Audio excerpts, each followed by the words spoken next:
Good evening, everyone. It is 6 p.m. We'll open the Seabrook City Council meeting Tuesday, February 3rd, 2026. If you would all please rise and join me for the pledge.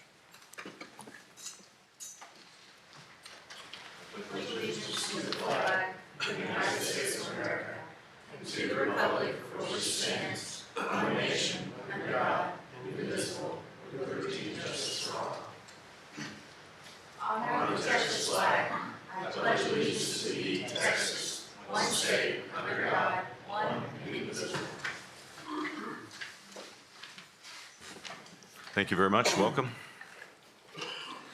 All right, item 1, public comments and announcements. At this time, we would like to listen to any member of the audience in any subject matter, whether or not that item is on the agenda. All comments are limited to a maximum of 4 minutes for each speaker, shall be limited to city business or city-related business or matters of general public interest, and shall not include any personal attacks or abusive language. All public remarks shall be addressed to the chair. Comments shall not be directed toward individual council members, city staff, or other members of the public. In accordance with the Texas Open Meetings Act, members may not discuss or take action on any item that has not been posted on the agenda. When your name is called, please come to the podium and state your name and address clearly into the microphone before making your comments. Is the microphone on? Okay, the microphone should be on. All right, we have 3 names this evening. Looks like Alex Villanueva. It's first. Alex, you want to come up and...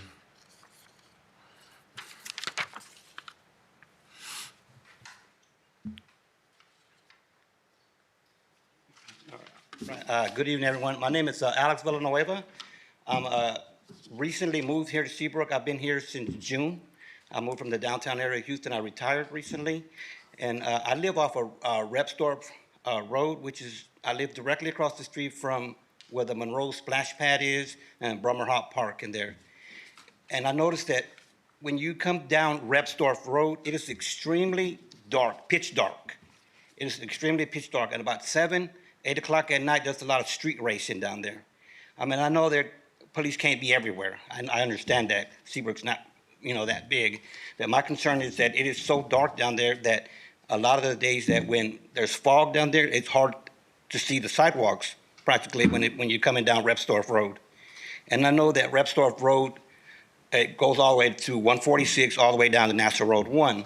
And that street there is like a main thoroughfare for the fire department that comes through there, because I live right on the edge where the street is at, and we get a lot, with the fire department, continuously down there. And it is, at nighttime, I was wondering what we had to do to get some street lighting on that road.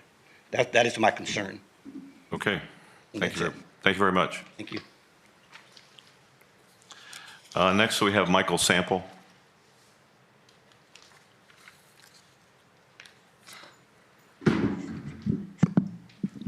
Good evening, everybody.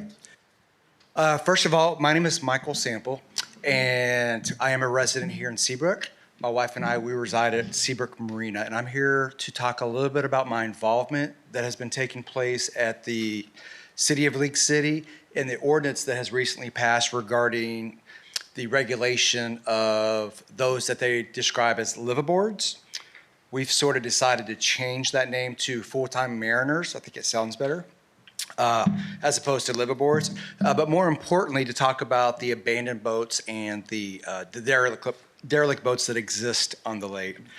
I kind of wanted to give an update. I was the interim president of the Liveaboard Free Committee, which we had formed about 2 months ago, and this was a grassroots organization that sort of popped up from a variety of individuals that happened to live on their boats, and we were somewhat astonished at the speed and the veracity of which that this ordinance was passed. There was very little input. As a matter of fact, this entire ordinance from League City was developed around residents around a marina known as Marina del Sol, now known as JMK5 Marina, and the Wharf Marina, where they had 2 fatalities at the Wharf Marina in an 18-month period, which had made the news, and of course, screams for somebody to take action. So in November, the ordinance was brought forward, and then we got word of it, and then in December, it was taken for a vote with the city, and we barely had time to read about it. As a matter of fact, enforcement confirmed that they had it for about 5 days before that they had any input on it as well, and this thing was ramrodded through. So we decided to form this grassroots organization. We were a group of 12 for whatever reason, I decided to volunteer myself to be the president and run the committees. We have since met with Mayor Long, and in my opinion, I think was decently fruitful. But more importantly, we also met with several of the city council members. And so I wanted to kind of, some of the items that we had issues with were that the ordinance wants to allow you to sign a waiver that pre-authorizes the government to come onto your boat and do a search. I consider myself a constitutionalist, and I have a big problem with that based just on the Fourth Amendment. I don't feel I should have to sign a waiver to give my rights away. Another item of that was that they wanted to reclassify anybody that was on their boat for 10 days or more. If you stepped foot on your boat in 10 days in a 30-day period, you were considered what they called a liveaboard. If you came down to clean your boat, if you came down to just take your boat out, whatever you did, you were automatically classified as a liveaboard. This went against the rules that are already in place by many of the marinas.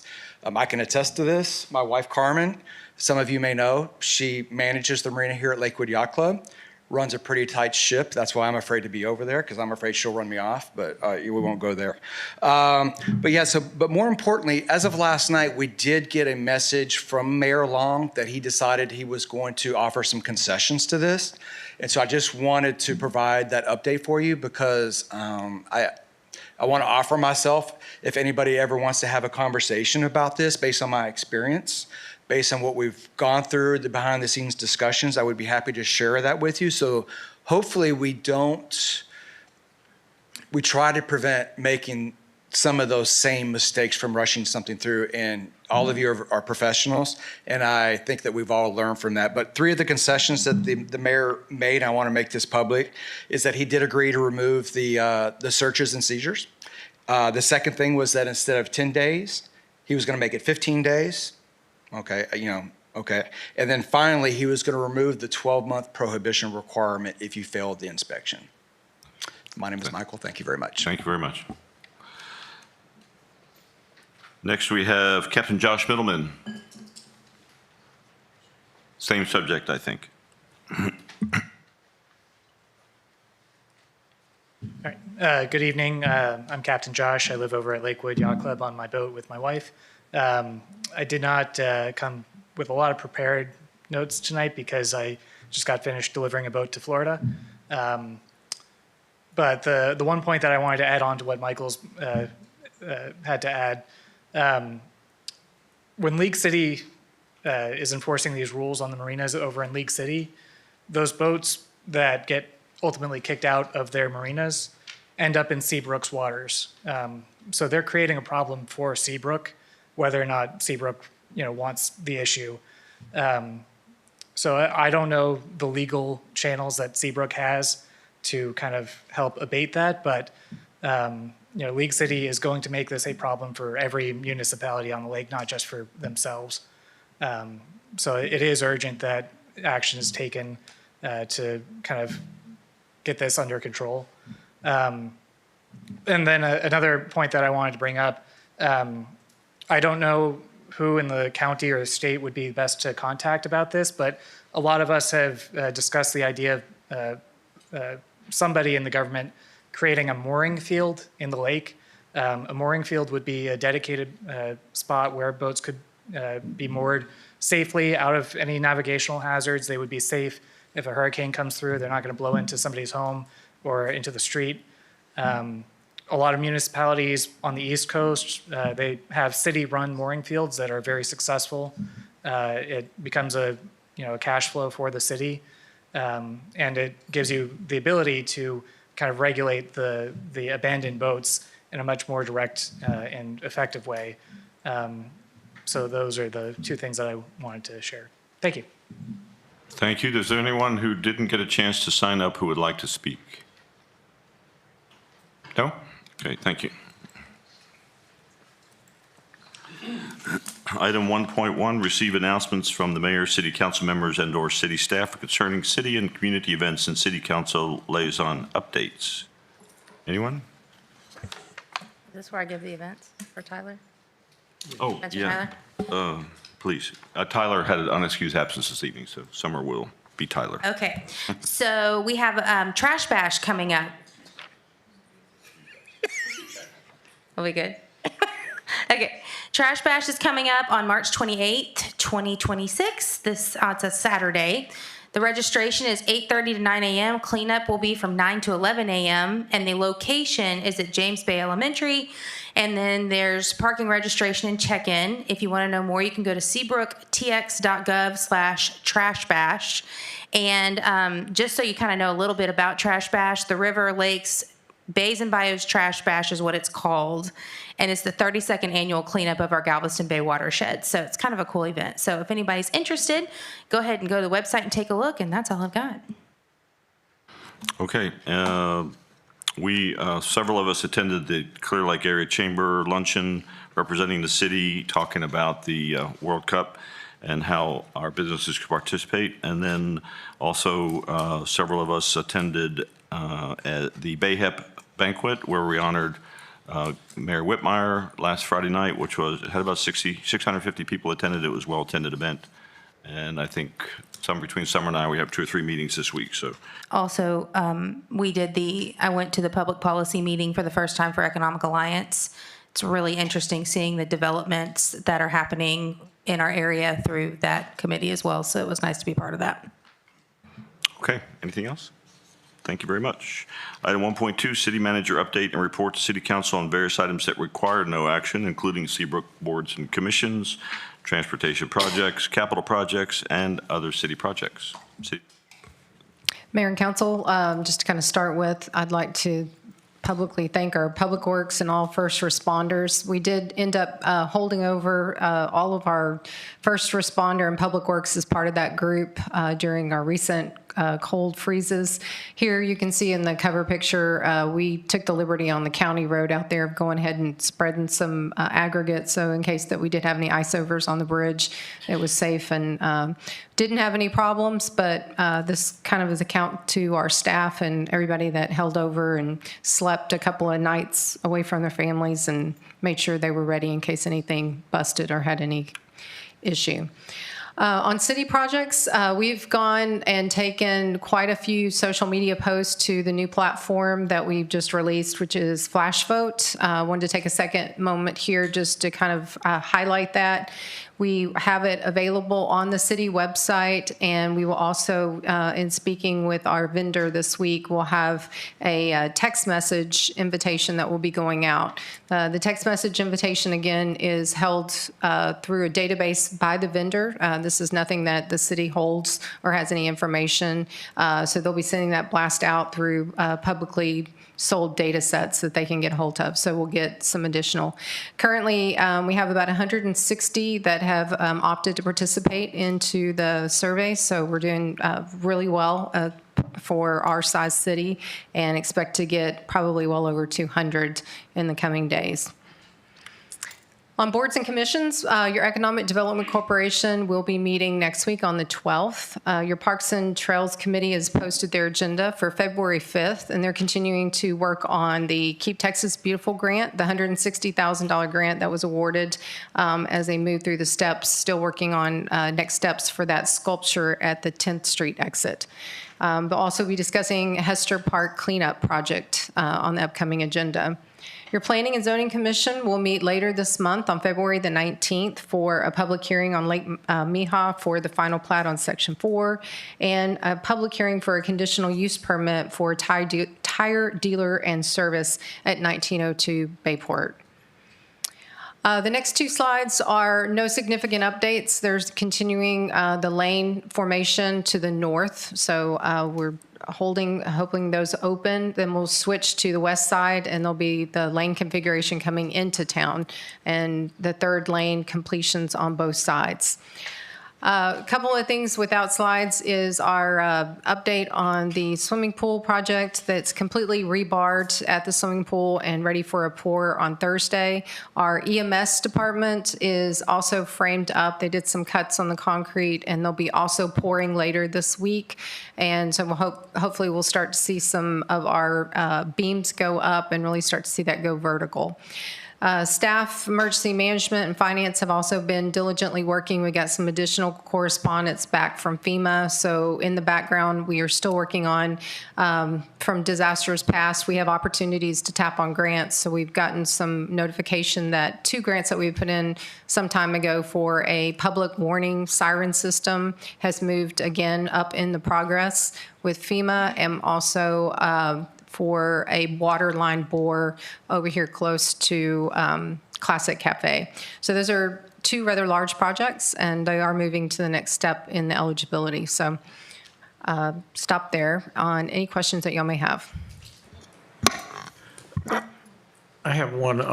It's my understanding that we have some friends in Austin that passed legislation that requires zone communities, as Seabrook is, to allow or identify where you can have modular housing. And can we get a report on that next time? I can give it a report on that from the public policy that I attended. Right now, cities that are 150,000 in population and above are the ones that are being closely looked at right now. So we're okay for now. That could change. Gail, do you have any updates on the tracks across Red Bluff? I noticed that, the concrete had kicked up and there was some damage. No, we did have a meeting not too long ago with the county, and they said they were still working on it. But one of the discussions prior that I mentioned is they were getting very close to just going ahead and proceeding with the project. So I can ask how close they are to just doing that without the further notice from the other agency. Okay, perfect. And last question, same topic. Any update on the quiet zone? No, same thing. I did reach out to the port again, and they are still questioning because they don't have anything back from Federal Railroad Administration still at this point. Okay, thank you. Gail, when we do sidewalks, like Lake Cove, for instance, how do we determine where we're going to do the repairs? May rely on Brian on this, but we have several years ago started public input from the community and HOAs in particular. We ended up getting I think, 16-page Excel spreadsheet, so you can imagine how many. And that was just the HOAs giving us input. So we've been working off of that sheet. And then, Brian, I think you add to it anytime you get a call, correct? Working down that spreadsheet, in that same area, we'll actually get like 4 or 5 spots in that same area addressed. Okay, so you give an address, you get an address on that spreadsheet, and you look at 4 or 5 areas around that. In that same Okay. location. Okay.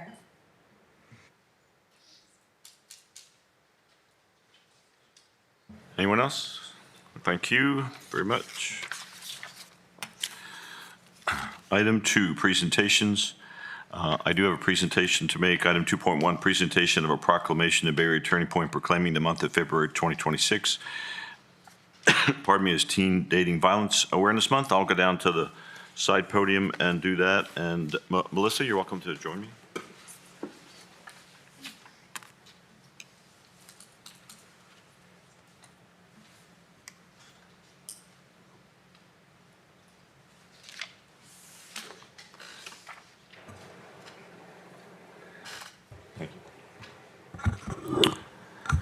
Whereas Teen Dating Violence Awareness Month calls attention to the fact that teen dating violence is widespread and impacts every person in this community, and whereas teen dating violence harms our children and community, and statistics show 1.5 million teens will experience physical abuse from a dating partner each year, and whereas 1 in 5 women and 1 in 7 men who experienced rape, physical violence, and stalking by an intimate partner first experienced some form of partner violence between the ages of 11 and 17, and whereas young people experience heightened rates of sexual violence in youth ages 12 to 17 are 2.5 times as likely to be victims of rape or sexual assault, and whereas 5 Texas teens lost their lives at the hands of dating partners in 2024, underscoring the urgent need for action, and whereas we must unite to educate our community, empower survivors, and actively challenge harmful attitudes and behaviors that perpetuate teen violence, And whereas prevention requires everyone's participation, beginning with increased education, awareness, and community action to create lasting change.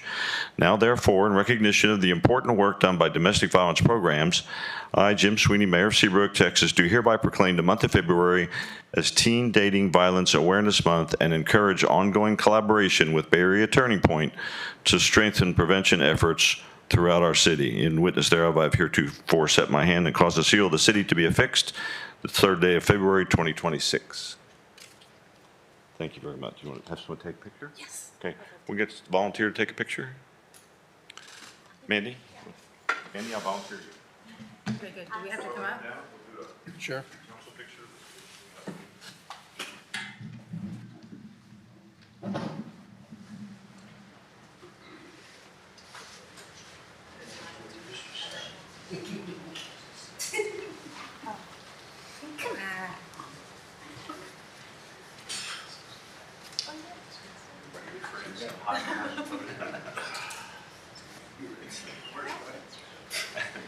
Ready?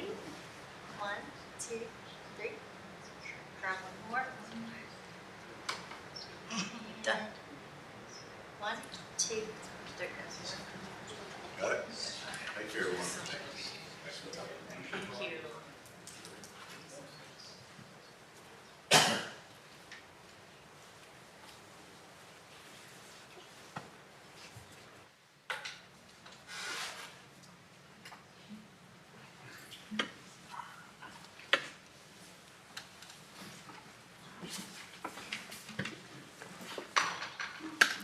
Thank you, everyone.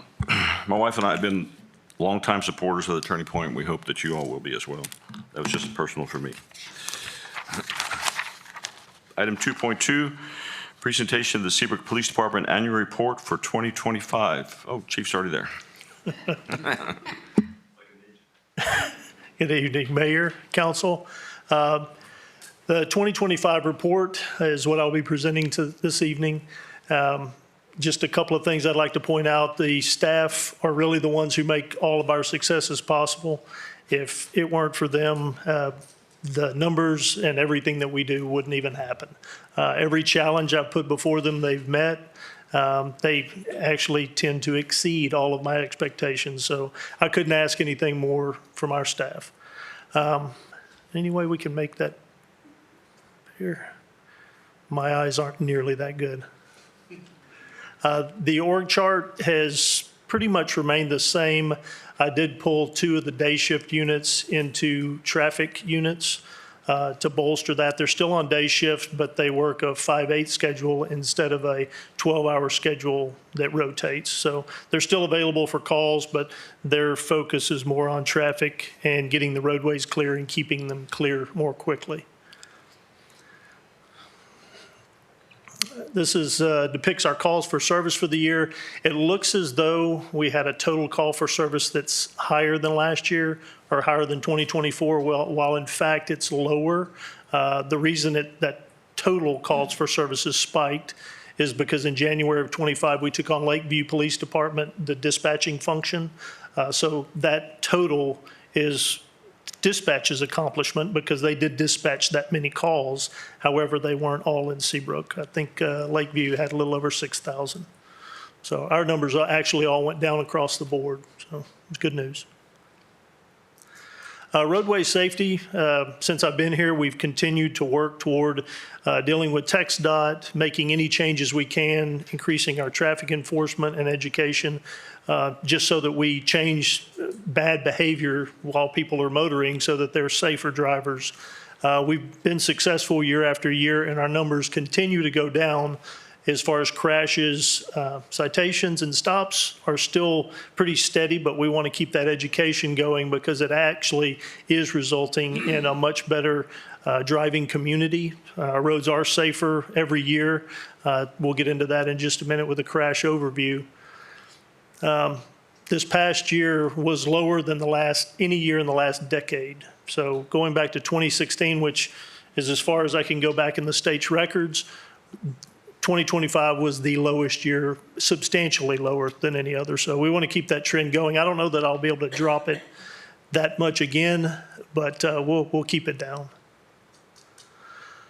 These are our traffic citations and stops. As I mentioned, the blue line is the total stops, and then the citations and warnings stay pretty even. They did decrease in 2025 as compared to 2024. However, they're still at a consistent level, so we want to keep that traffic safety element front and foremost. Commercial vehicle enforcement, we finally got our first CVE officer completely through with training. So the numbers went up. We've got another one in training now. So that's the second one. He will finish his training about the beginning of the summer, so we should see really good compliance. And again, it's about education. We want the motoring public to be safe, and that includes that commercial vehicle component. Marine Patrol, we're still struggling with this just because of manpower issues, but we did get more Marine safety officers certified this past year in 2025. We're up to a total of 9 active members now that are still on staff. We did 8 patrols on the lake, and the vessel checks were, I believe that's 27, yes. We did a number of checks. We also checked on a couple of vessels with our drones, which I'll go into in a minute, but just to make sure that they weren't sinking because we had gotten reports that they were sinking. But we continue to do those. We have a officer that's in training now to be a boat pilot so that we can send him out, because right now we've only got one. So we've only got one person able to safely operate the boat. So in order for us to do a patrol, he has to be available. So we should get a second this year. The drone program was implemented in 25. We have 2 working drones. We have 4 training drones and 2 working drones. Can work night, day, doesn't matter. They've got thermal imaging. We have 3 personnel who are certified by the FAA as pilots, so they can operate those drones without really any restrictions that even a professional outside of law enforcement would be able to do. We've responded to a couple of missing persons. One was found successfully, the other with the drone. The other one was not, but they weren't in the city. We were able to conclude that they weren't in the wooded area because we would have found them then. So they've already paid off, and we're not even a full year into their deployment yet. Criminal investigations, our report numbers have gone up, but that's because of proactive activity going up, and some of those weren't done in report form before. So now we're doing reports on everything, so that while the numbers look like they're going up, criminal incidents aren't really rising. So they actually went down. Our community outreach officer and the personnel that work in that have done tremendous work. As I mentioned, every challenge I've thrown at them, and Officer Boniface is one of them, they've not only met the challenges I gave them, they've exceeded them. So I couldn't ask for anything more, and that's what we want. We want the community to understand that we're part of them and they're part of us. So as long as we all work together and we're all helping each other out, we'll have a much safer community and we'll do a lot better job. Again, another category that was down, and I believe largely due to education, stopping people in the mornings. Animal control has been out patrolling more and educating people on the rules and regulations that govern their animals. As a result, we've had fewer calls for service in that arena because people are doing, they're caring for their animals and keeping them contained like they should. Illegal camping in our unhoused population, it's steadily decreased. This is the number of calls, so it really doesn't give you a real clear picture on how many persons we have that fall into this category. It's probably on the order of 6 to 12, but it's a transient community, so it'll go up to 12 or so, and then it'll drop down to just 2 or 3 maybe. But it moves around, so it's kind of a moving target, and I'm not sure what all the variables are in it. But again, we use the drones to check our wooded areas, the public spaces, to make sure that if there is someone out there camping, we talk to them, see if we can help them in any way and get them the help they need so that they understand that we're going to help them out, but they can't camp in public spaces. Our training, has gone up dramatically. We've really focused on getting our officers as much training as we can to make them the best possible officers in this region. We've done that, and we're continuing to move forward on that. As you can see, the numbers in training hours went up dramatically this year over last, and they continue to rise every year for the last 4. Our staffing, as I mentioned earlier, we struggle with staffing in the police officer ranks. Our dispatch has stayed full all of 2025. Our animal control office has stayed full at 3. Our officer numbers have fluctuated because of retirements. I believe that up there shows 28 of 32 positions are filled.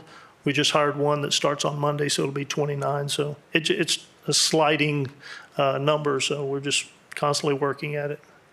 We did have several promotions this year, or 2025. One of those people was Lila Steckler. She got promoted to the evidence and property room manager position. She's done a remarkable job. We had 2 sergeants. I think one of them is in the room, at least one. Great sergeants. If I could clone especially that one, I would be in much better shape. And then my assistant, Elizabeth Santillon, she went from administrative assistant to an administrative coordinator. So all well-deserved promotions. This is the property room I mentioned. Largely Lila's work. She did just about everything. It's not repopulated with the evidence yet, but the old bin system left a void at the bottom because they were angled bins. They were borrowed from, I want to say borrowed, they were obtained from the post office. So the bottom was it was one width, the top was another, so you have a lot of dead space in between the bins. The bins we have now are going to maximize that space usage, and then we've reconfigured the room to more easily handle the volume of evidence that we had in there. But we're also still in the process of culling a lot of it out that we no longer need. And our rescue/high water vehicle is something we got from the Texas Law Enforcement Support Office. It's a LESO. It's not charged to the city. We've got to maintain it, but that's about a $600,000 piece of equipment that we got from the state. It's having some minor repairs done to it now, but they're almost finished, and I should have that probably next week, late next week. So that will be out in our secure lot, available for the city use for whatever challenge we face. We're still on track for accreditation this year. By the end of the year, I'm committed to achieving that goal. We've pretty much done everything we can except for the policy aspect of it, and we're still working through that process, but that's the last stage. So I feel confident that we'll hit that mark by the end of this year easily. And then for 2026, there's some of our goals that we accomplished in 25. Some of the more notable ones, I guess, are we've started the Marine Patrol back, we've started the Bicycle Patrol back, and I'm gonna commit to certain months of the year we're gonna run the Marine Patrol, even if we have to do it through a little bit of overtime. I think we can manage that. Same as bicycle patrols. I believe that we can manage that through minimal overtime. So I want to get that. I think those are important to the trail system and to the lake. Does anyone have any questions? I have a Are question. they pedal bikes or electric bikes? They're pedal bikes, sir.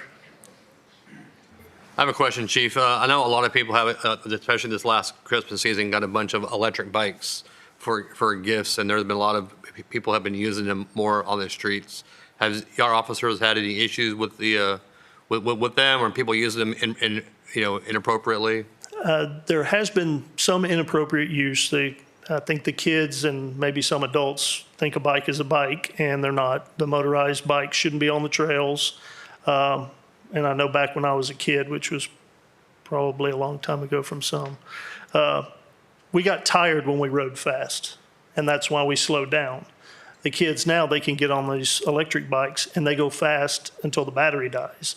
Well, that's dangerous, and I don't think, I know that kids don't always think about those things, so it'd be important and would be helpful for the parents to educate their children. I haven't seen too big of a problem with it. They shouldn't be on the trails. They get out and kind of tear up the grass sometimes because they think that's fun. I think that's kids. But it's also a little bit of a dangerous situation when they speed around and they don't realize how fast they're going and how difficult it is to control speed. So the bike patrol, can you give us an update? Is that just a staffing issue at this point? Yes, sir, it is, because we've got to pull people out of cars, so it's much more difficult to respond to a scene across the city if you're on a bicycle. It's much more dangerous for the officer as well. So I am committed to doing bicycle patrols, but I need to get the staffing up, or it'll just be an overtime function. And while I can do that, I don't know that it's sustainable long-term for a while, for every day of the week. So, Well, at least the weekends maybe. oh, absolutely. No, that's, Maybe the opportunity, and because we do see an awful lot of them, and they're really not slowing down, and they don't have helmets on, they don't really have any protection. So our boat is due when? we're still working on procurement. The procurement process and the builds are anywhere from 9 to 12 months Oh, my. with all the manufacturers that design and build police boats. And there's no one that we might be able to find from another department that? No? Not one that I would like to pick up. I think we might be buying someone else's trouble. Most likely. Okay. All right. Thank you. Yes, sir. I just wanted to bring up the Bay Elementary. I had been corresponding with parents. I haven't heard any bad things, so I just wanted to thank you for taking care of that and Oh, you're welcome. getting that sorted out. Again, it's the staff. They do a great job. Give them a challenge or a task, and they're on it. Anything else? Well, congratulations to the entire team. Thank you, Chief, Thank you. for your leadership. All right. Oops, sorry. Next, we have item 2.3, presentation of the Seabrook Volunteer Fire Department Annual Report for 2025. Chief Douglas. I see Chief Andy there. You're not going to make him do it? I wanted him to go behind me because I only got this stuff. Very good. Yes, sir.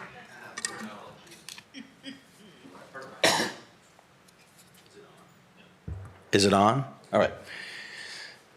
Welcome to 2026. I would like to acknowledge Captain Theo Presswood is here with me, Assistant Chief Aaron Bristow is here with me, and Assistant Chief Andy Castiglione is here with me. Thank you for coming and supporting. Raise your hand just a little bit. There you go. The first statistic is Seabrook only, and the calls for service are 872. I don't need to read them to you. A couple highlights. 2024 was 1,047. That's a decrease of 16%. Assistant Chief Castiglione and I and some of my mutual aid partners kind of brainstormed that, and we attribute that to the Hurricane Category 1 Beryl, which is in 2024, no storms this year, hence a decrease in calls, and that will show you what a storm can do to a small city as far as calls for service. We can continue there. I think there's one more slide. Is that the all slide? Okay, that's the breakdown of Seabrook. So we're gonna probably lose this is my personal count of driving the ambulance and in the back of the ambulance. That's probably gonna go away. I just like to show that number to y'all and how we're partners with the ambulance. That's probably gonna go away because of the new reporting system that we discussed last quarter that has occurred in January. The transition has been much smoother than I anticipated. We are doing some trials and tribulations, but we're working through those issues with the vendors. To be expected, but we're already producing numbers and reports. Our biggest problem right now is duplication of calls. When they come from the dispatch center into our programming system, always the computer guy has to figure out why it's doing certain things. 64% of these are the first responder rescue type calls that we categorize. You can please roll. Here's our response time. Is that our response time there? Yes. That's total for the whole year of Seabrook. And I think you have the all one. Do you have the all one too?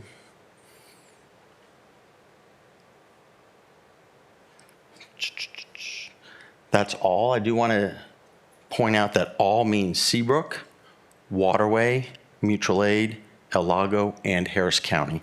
Harris County is typically for us Port Road or Bay Area Boulevard. We do differentiate those. Same thing, 1,004 was the number, and 2024 is 1,229. We attribute the same thing. So you can kind of see the breakdown in the different things there. Okay, if you don't have any questions about that, I'll move on to another topic. Any questions about statistics? Anything? Okay, great. Year in review and response. Two significant fires that come to mind, of course, are Brookwood and Sealedge. We've discussed them, and I've sent you some emails on those. We had multiple extended duration natural gas line breaks. That is not uncommon. I've had that my whole career, but we've had a lot of different things and projects occur in the city. One of them being, I think, Frontier and the communication network. And we go there, create safe areas, do what we can, but we're all at the mercy of CenterPoint coming out and fixing this problem. So some of them are very inconvenient to the city, to the citizens, to the fire department, to the volunteers. Some of them we stay out there 4, 6, 8 hours. But they've happened my whole career. The Nash Road 1 project years ago, we had one that went over 24 hours. We've had one at 146 that went over 24 hours. So it's just part of the business.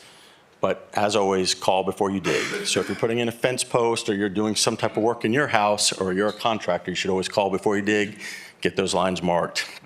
And they still hit them. So it is what it is. But I know the biggest one that comes to mind in 2025 was the one in front of Seabrook Intermediate School and Gale's Feed Store. That happened earlier in the year. Multiple vehicle crashes and extrications. We respond to them. That's, the dispatchers are fielding these calls, and they determine based on what information they're getting if they send fire and EMS, and we go to a lot of those. As you know, we do water rescues. The most significant one in 2025 was the Seabrook Shipyard rescue, where a female was in a car and went into the water, and we actually had a rescue and a save there. We've always done this, but we've had to do it a little bit more now. We assist the police department, if you will, with traffic management. And I don't have to tell you, if you have to shut down that highway, it takes a lot of police cars and fire trucks. And we've had to do that. And some of the two recent ones we had weren't even in our city. They're in Kemah, or they're out there on Port Road, but those police agencies are asking Seabrook, shut it down. So the officers on duty may be busy with other calls or helping us and need more help. So we've had to take on a role on doing that quite a bit as well.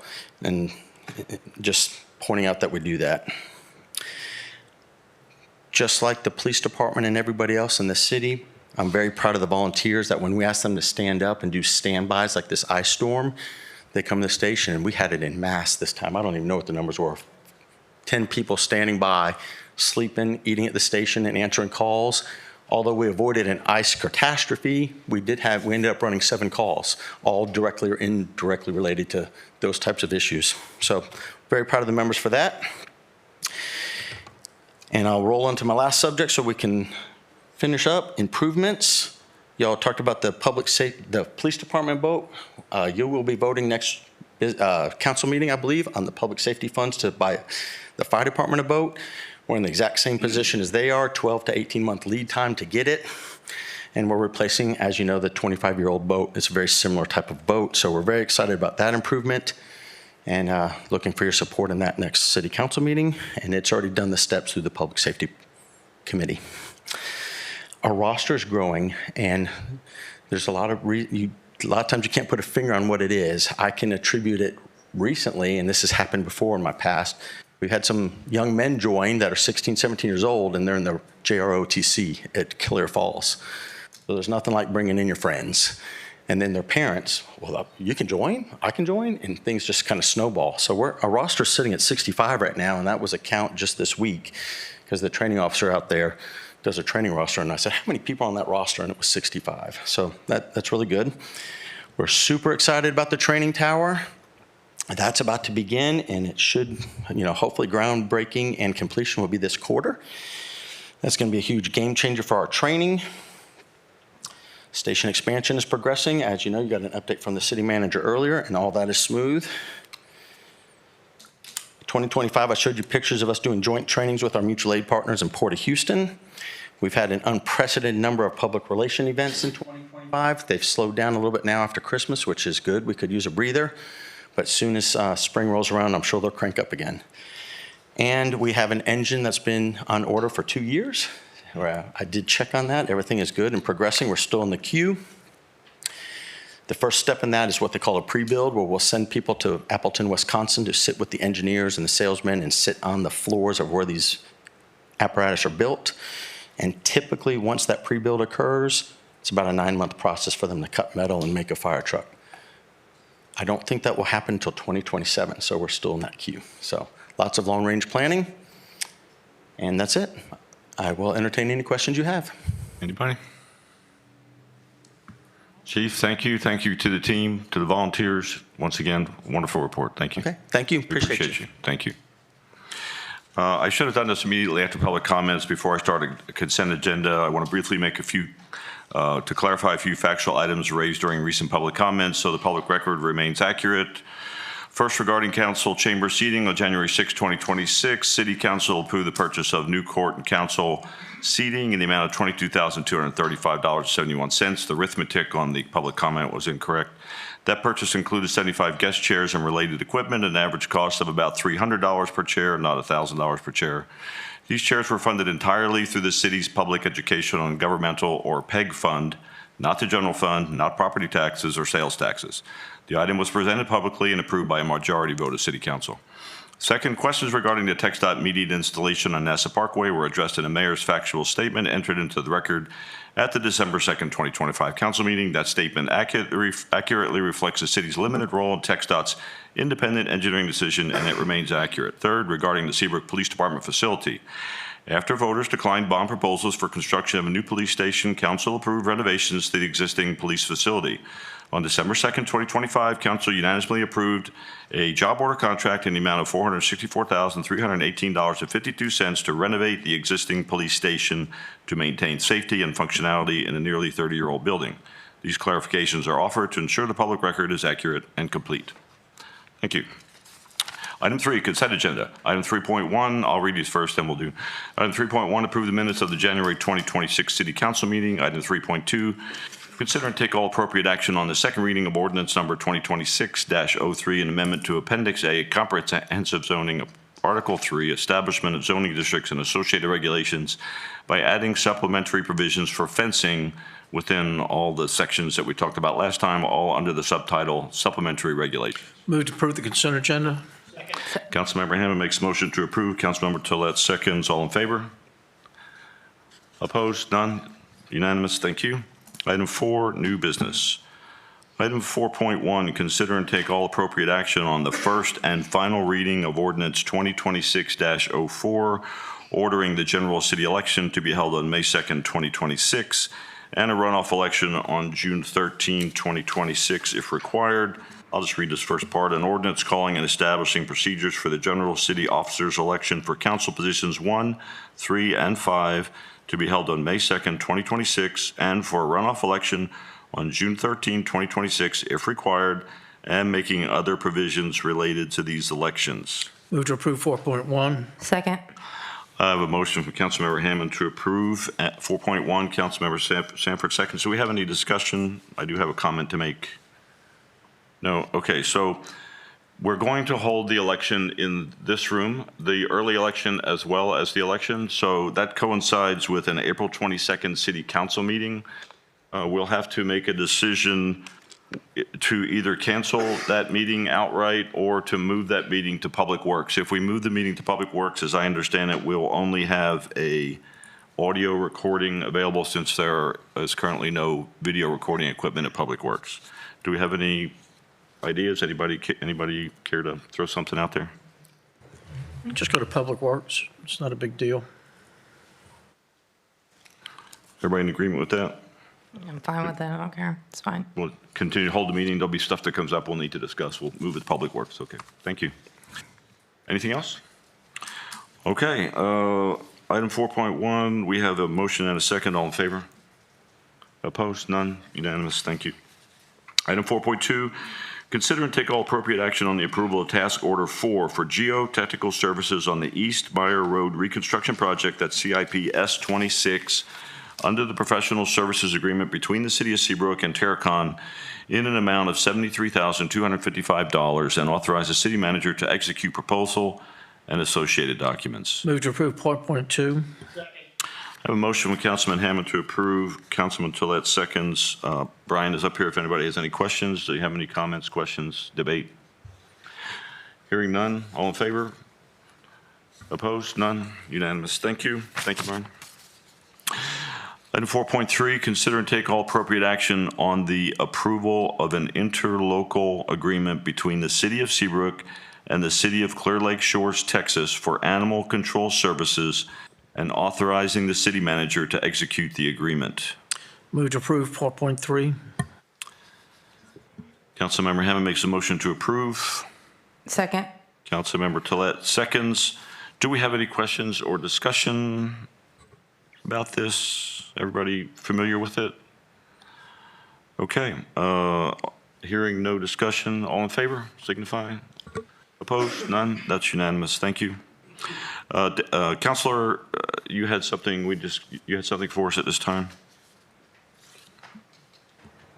Yes, Mayor, there was something that has come up in the last couple business days that I need to discuss with council under consultation with attorney. The City Council will convene an executive session under Texas Government Code Section 551.071 to consult with the city attorney regarding legal risks, options, and compliance matters related to city contracts and procurement. At 6:50, and we'll return when we complete. Please upstairs because we still don't have any curtains or anything downstairs.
I know. Okay, well, let me hit my thing here. We took no action in executive session. We're resuming regular session at 7:15. Item 5.1, establish future meeting dates and agenda items. Mayor and council, the next regular city council meeting is going to be held on February 17th at 6 p.m. Thank you. There being no further business for this council, we are adjourned at 7:16. Thank you all for being here.